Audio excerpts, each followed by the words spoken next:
Okay, the title of the sermon is called The Prideful Christian.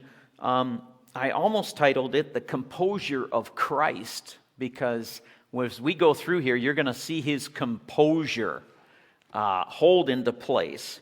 Mark chapter 10, 35 through 45 is where we're at. I also put up there that Matthew 20, 20 through 28 is the corresponding passage in Matthew. And if we get some context, we go back to last week. And last week we looked at the third telling of the plan. We're on to the next slide there. Thank you. We're on to the third telling of the plan. The plan was that he was going to Jerusalem, he was going to suffer, he was going to die on the cross and be raised from the dead. And as he told this a third time, he gave much more detail to his disciples. The second thing there is that Jesus pulled his disciples out of the crowd.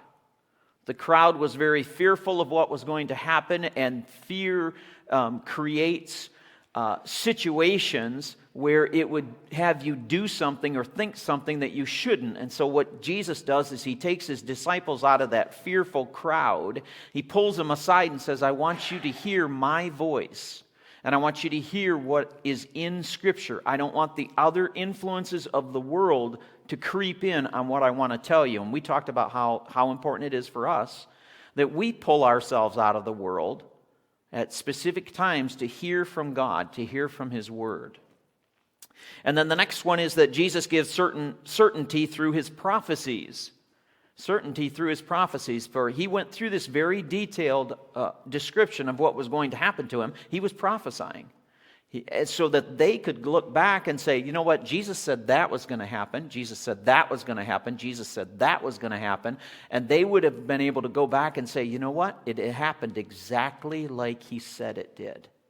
The credibility of the prophet is the fulfillment of his prophecies. And so he gave them certainty in his prophecies. And the last thing on that slide was that Jesus described the many things. That's what goes on that last line, the many things. And so he explained to them how he would be spit upon, how he would be scourged, how he would be mocked and whipped.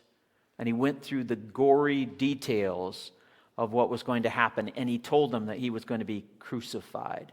It's the first time it comes out exactly how he was going to be killed. So I wanted to give you that context because we're going to walk right into the next verse, and he's just come out of that, verse 35 now. James and John, the two sons of Zebedee, came up to Jesus. If I stop right there, James and John, they're two brothers. Their father is Zebedee, their mother is Salome. Some believe that Mary, the mother of Jesus, and Salome were sisters. And so if that is so, James and John would have been cousins. So could be some family connection there. And it says, they came up to Jesus saying, Teacher, we want you to do for us whatever we ask of you. What did you do if someone came up? I want you to do whatever I ask of you. Whatever it is, that's what I want. Matthew's version tells us that, his account tells us that it's their mother who puts them up to this. She's kind of pushing them forward to ask this. And if they are related, this isn't very different than when Jesus is at the wedding in Cana and they run out of wine. Who takes control? Do you remember? Mom. Yeah. So if they're sisters, this is following suit. But it is pretty unrealistic what he's asking, what they're asking. I put down there, I want to tell you something, but I don't want you to get mad. Have you ever heard that? Have you ever said that? Yeah, I want to tell you something, Mom, but I don't want you to get mad. Like, does that work? You can't control that. So here comes the composure of Jesus, verse 36. And he said to them, what do you want me to do for you? He goes along with it. But you have to kind of think, okay, just after the previous conversation about how Jesus was going to die on a cross, how he was going to be spit on, mocked, scourged, and everything else that was going to happen to him, what do you think the request might be after that kind of conversation? So verse 37, They said to him, "Grant that we may sit one on your right and one on your left in your glory." Can you imagine Jesus kind of saying to them, "Oh, is that all? That's all you want? You just want the best seats in the house? That's what you want. You just want the best seats in the house. That's all you want." And then I thought, there's only two seats. There's only a right and a left. And how many went up on the Mount of Transfiguration to see Jesus in his glory? There was Peter, James, and John, right? There were three. Oh, so we need to get in there before Peter gets in there. And Peter's kind of slow and old anyways, So that's all we want, Jesus.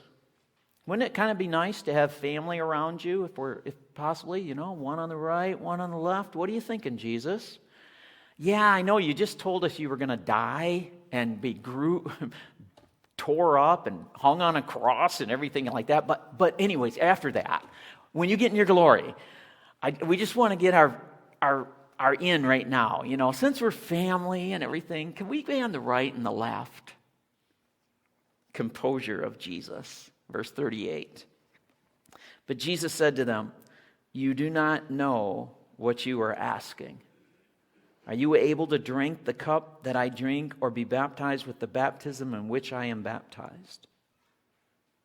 The cup that Jesus was going to drink was the cup of God's wrath. And God's wrath was going to be put upon him because what was going to be put upon him, not that he committed, but put upon him, was the sin of the world. And the baptism is his actual sacrifice. That he would be baptized in this whole process of taking upon God's wrath for the sin of the whole world. Now, could James and John do that? The obvious answer is what? No. No, there's only one person who can do that. Only one. There's only one person worthy of doing that, and that's the Lord Jesus Christ. So the obvious answer to the question is no. So how do they respond in verse 39? And they said to him, "We are able."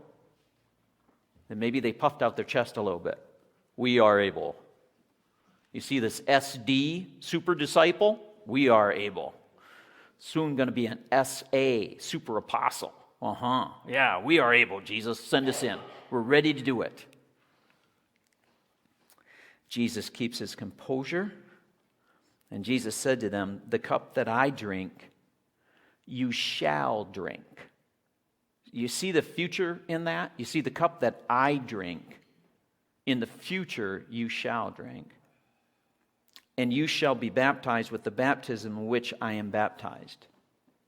Now on your sheets there, the we are able, that's an all-out pride statement. That's an all-out pride statement. But you'll see that the you shall means that they would suffer for Christ. But they would not take this cup and this baptism because only Jesus could do this. But they would stand against sin. He knew that. He knew that they would stand against sin and they would receive the consequences of it, the persecution of it, just as he did. And he knew that they would suffer for it. So he was prophesying to them at that point that, yes, you will feel what I'm going to feel. And you will go through persecution just as I'm going to, but I go through it first. And then verse 40, he says, "But to sit at my right and my left, that is not mine to give, for it is for those of whom it has been prepared." It's interesting that it's James and John, because James was the first apostle to be martyred. And it wasn't long after Pentecost. It wasn't long after Jesus ascended into heaven. They waited in Jerusalem. The Spirit came upon them. The day of Pentecost, they preached. The church was grown to 3,000 in one day. And it wasn't long after that James, the apostle now, lost his head for the gospel. And then it's his brother, little brother John, who's the last to die. He's the last one. He's banished on this island called Patmos. It's a prisoner colony, and they tradition says they couldn't kill him. They tried a couple times, but they couldn't do it, and so they put him on this island to get him isolated from everywhere. But he would be there because of the gospel. But what Jesus is saying to them, as he's prophesying to them, as he knows this about them, that even that doesn't guarantee that they would sit at the right and the left. And I mean, man, that's a huge sacrifice. I mean, he prophesying that, you know what, you guys are going to give up your life for the gospel, but that does not guarantee that you get on the right or the left. For that is God's divine sovereign will who will sit there. You see, disciples, you can't do things to think that you're going to earn something more than what's already been given to you. So verse 41, now we'll look at some people who lost their composure. Hearing this, the 10 began to feel indignant with James and John. And this is not the last time the disciples on your sheet there will be jockeying for position. Even up to the Last Supper, when we get to that, they will still be like, who's first, who's second, trying to figure out who's going to be first in the kingdom behind Jesus. And why is that so? It's because pride has a way of reappearing. Pride has a way of reappearing. You think you got a handle on it, and all of a sudden it rears up its ugly head again. So verse 42, because pride has reared its ugly head, verse 42, Jesus goes into a major teaching. He says, calling them to himself, so he's pulling them aside again. Jesus said to them, you know that those who are recognized as rulers of the Gentiles lord it over them, and their great men exercise authority over them. And what Jesus does is he lays out the world system. He says, you know what the world system is like? Whoever's got the loudest voice, who's ever got the most medals, whoever is in the most prominent family, those are the ones, that's how the system works. And sometimes they lord it over you. They have you under their thumb. And so we have commercials, like stick it to the man. Who's the man? That's the man. That's the world system and the way it is. And how many watch Downton Abbey or something like that? Yeah, you have the people upstairs and the people downstairs. And there's definitely a difference between the people upstairs and the people downstairs, kind of thing. He says, you know what the world system is like. And the last thing, we despise those type of people. When you come across someone in the world system who is lording it over you, and no matter what, this is what you got to do. And if you don't do it, this is, that kind of dictatorship over you, you despise that. So verse 43 and 44, and this phrase is probably the most important phrase. But it is not this way among you. Right there. But it is not this way among you. He pulls his disciples aside. He says, this is how the world operates. He says, but this is not this way among you. This is not how you operate. And then he goes in to say, but whoever wishes to become great among you shall be your servant, and whoever wishes to be first among you shall be slave of all. Jesus redefines what goes there as great and first. Now, he doesn't really redefine it. He's just telling you what the real definition is. We have tweaked that definition so much, it sounds like redefining it. And so what Jesus is saying is to be first, or to be great in God's system, you need to be a servant. Now, that doesn't sound right, but that's how it works in God's system. And if you want to be first in God's system, you need to be slave of all. Now, here's the scary part. The scary part is there's many people in church who don't desire to be great and first in God's system. There's many people in church who still desire to be great and first in the world's system rather than God's system. And so what Jesus is telling his disciples, there is no place in the church for domineering leaders, only strong servants. He says there's no place in the church for someone who's got their thumb on top of somebody else or dominating on how they lead and lording it over people. There's no place for that. And now verse 45, he throws down the trump card, throws down that bower. And he says, for even the Son of Man did not come to be served, but to serve, and to give his life a ransom for many. He gives you the ultimate example. He says to his disciples, are you above me? Are you above Jesus' loving example to you? I mean, do you think that you can operate some other way than he operates? See, Jesus is not above serving, and Jesus is not above following his Father's will. So, are you above it when you operate the world's way instead of God's way? Okay, I'm going to pull out the chair. So I want to sit down while I go through the rest of this. Larry's telling Martha, oh, he's pulling out the chair. Oh, no. Because I want us to look at this. This is all application now. Am I a prideful Christian? Am I a prideful Christian? I want to give you 5 things here. This is a dangerous thing to do. Because I have so many stories.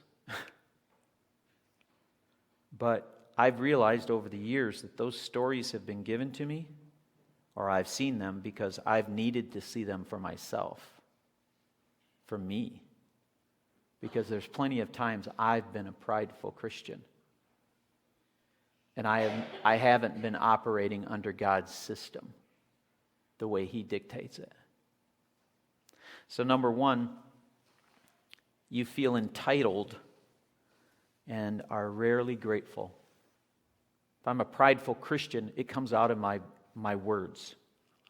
And my words are words that are not grateful. I'm continually criticizing. I'm continually complaining because I'm entitled for things to be my way. And if they're not, I'm going to let you know about it. C.S. Lewis called pride the great sin. And in his book, Mere Christianity, he describes it this way. He says, anger, greed, drunkenness are mere flea bites in comparison to pride. And then he goes on to say, just be reminded that the expert on pride is Satan himself. What happens when I feel entitled and my language changes to be more ungrateful than grateful? I saw this one time. There was a couple in our very first church who they had means. They had the nicest car of anybody in the church. It was always polished and shined up. They would come into church. They would let you know that they were there. They would let you know in certain terms that they were big givers to the church. They've been supporters for a long time. But they got to retirement age and they started going to Florida, 4 or 5 months out of the year. And they thought that the church should not change whatsoever while they're gone. And, that didn't happen. They got back from Florida. There were new people there. And I remember being in a business meeting after they got back, and we had this old yellow van that we picked up kids every Sunday. We had 3 different routes that we did. We had more kids in the church than adults. And it was northern Michigan. That van was rusted. I mean, it was coming right apart. Every week I worked on the van just to make it be able to run for the next week, kind of thing. That's what we did. We were sitting in that meeting, and they were in the back of the room, and they piped up and said, you know what? We are so thankful that the name of the church isn't on the side of that van, because we would be ashamed if anybody knew that we were associated with a church that had a van like that. Yeah, when you're leading something like that, you're not quite sure what to say after a comment like that, but I'm sure I turned it around to, we could see if we could paint it or whatever, but there was no way to do that. I mean, half the sides were gone, okay? But the point is after that meeting was over, some of the new people came up to me and said, "Who were those mean people?" And that's the point. That when we get prideful and our language changes to become ungrateful, that's how it comes across. We are mean people. That's how it comes across. Number 2, you take the high place and you're unwilling to clean the toilets.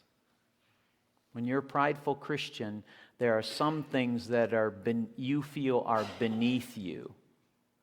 I hate spiritual gift tests. I don't know if you've taken any of those, 176 questions, and you can find out what your spiritual gift is.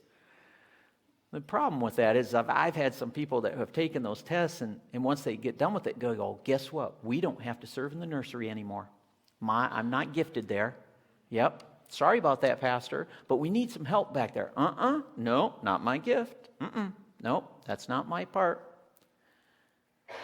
Now, granted, you shouldn't, if people are gifted in certain areas, you should have them in those areas. But you should always be willing. You should always be willing to serve God wherever He needs you for the time being. But if we're prideful, we will get to that point where we will think there are some things that are beneath us and that we would never, "No, I'm sorry about that. You're tough luck." Number 3, you close your notebook and you get in gotcha mode. What do I mean by that? Is if you're a prideful Christian, sometimes you tune people out. And you tune them out because don't they know who I am? And I've been here longer than they have. I've got more education than they do. Actually, there's a lot of people in this room who have way more education than I do.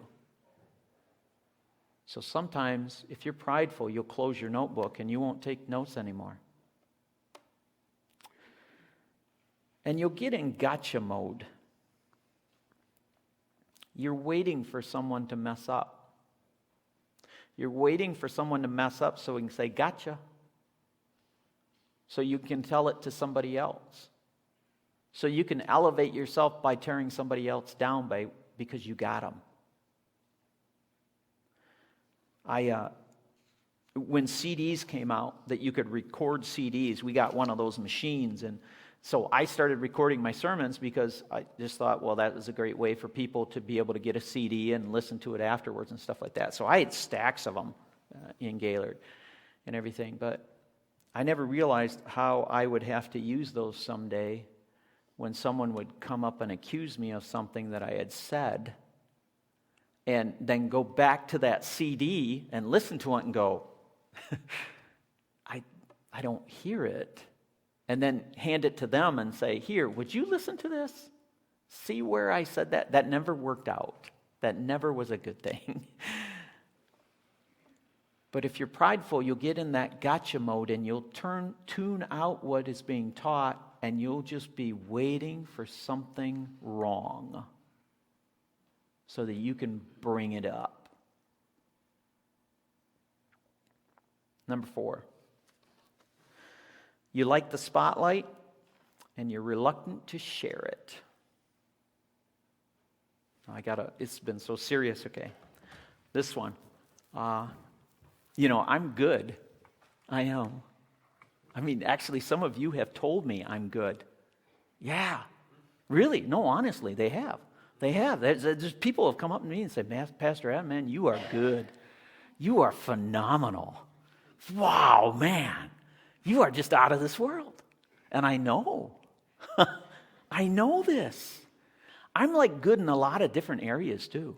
It just put me in there. We're going to go somewhere. You know it, because I'm good. I really am. And some of you are like, "Oh, this is really uncomfortable. This is awkward." I am so good. I know that I got rejected by 30 or 40 different churches.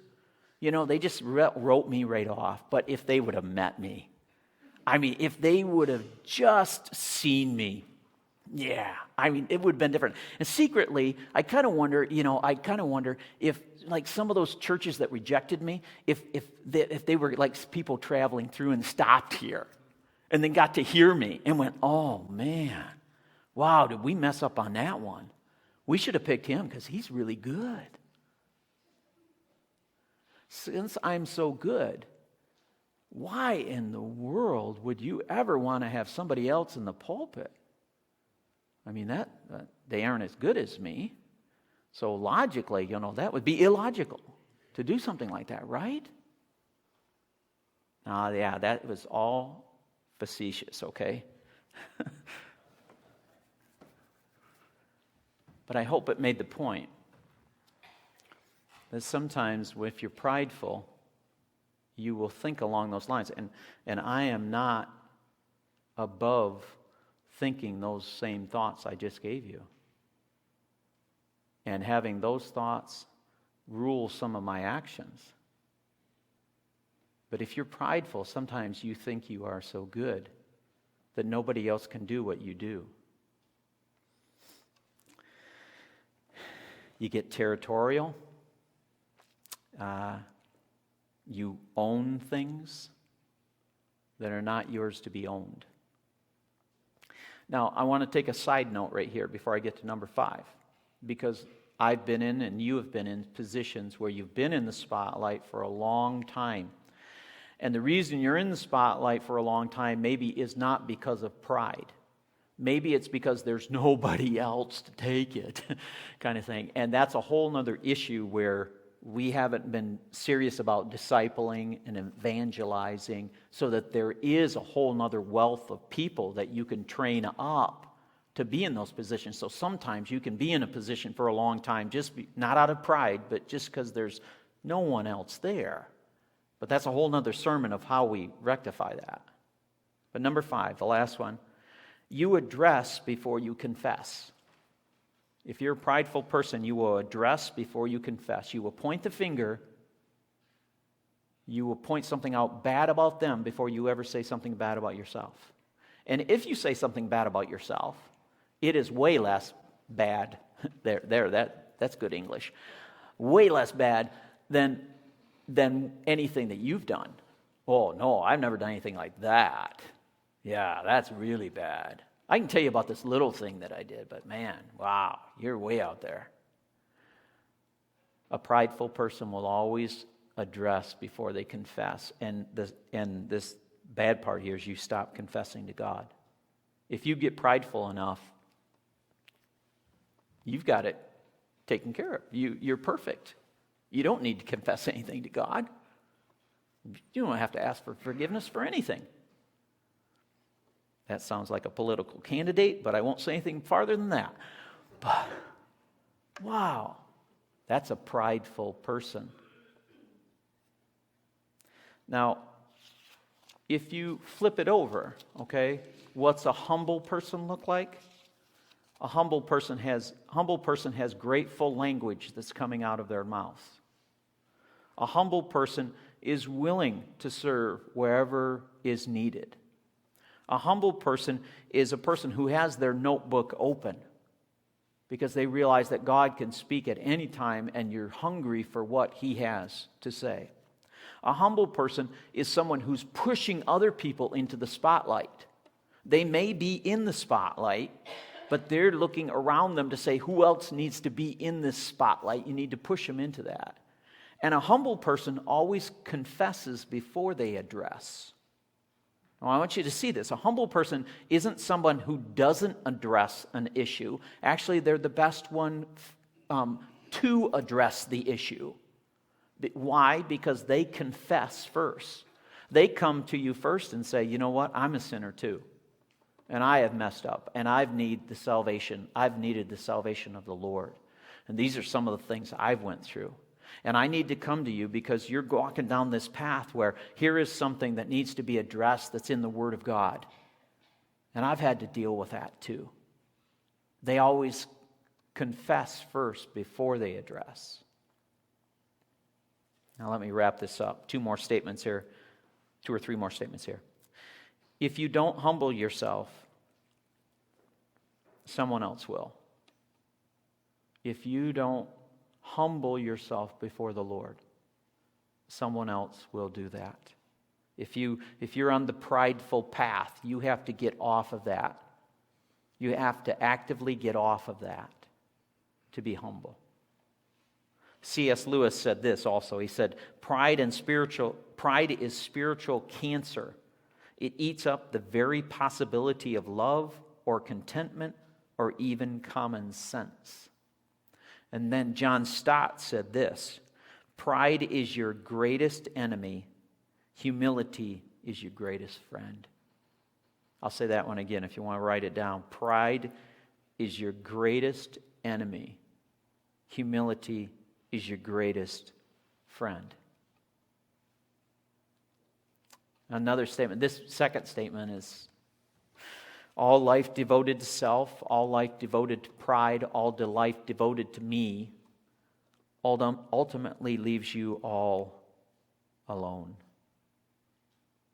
If you're a prideful Christian and your language has changed and you have put yourself in that position, you will notice that you've lost friends. You will notice that there's not as many people who talk to you anymore. You'll have a few that will kind of put up with you, but you'll find yourself that your circle is very, very, very small. It doesn't have to be that way. Because if you humble yourself before the Lord, those are the kind of people that people love to be around. You know, and I speak all this from experience because you know what? There's been times I've been a really lonely guy. There have been times when I've been so prideful that I didn't have very many friends. They didn't want to be around me. I couldn't understand why, because I was so good. So this last one, are you a prideful Christian? I mean, that's a scary question to ask somebody else, because lots of times you don't see it in yourself, and you have to have somebody else tell you that, or you have to see it in some expression or form so that it strikes you. But that's a scary question to ask somebody, am I a prideful Christian? And if they say back to you, well, and you start to argue with them, or you start to rationalize, you just proved your point that you are. Jesus said, and Jesus would say to us, but it's not to be that way among you. We are not to be that way. In my email this morning, I put out this article, but you can also Google the article if you want to read more about this, about pride and humility. There's an author named Terrance who wrote this article. It's titled, if you Google it, Pride and Humility. And then the author's name is Terrance, Tarrants. It's a great article on pride and humility. Our last song this morning is a song, it's an old hymn that you might want to pull out the book to follow the notes on this one.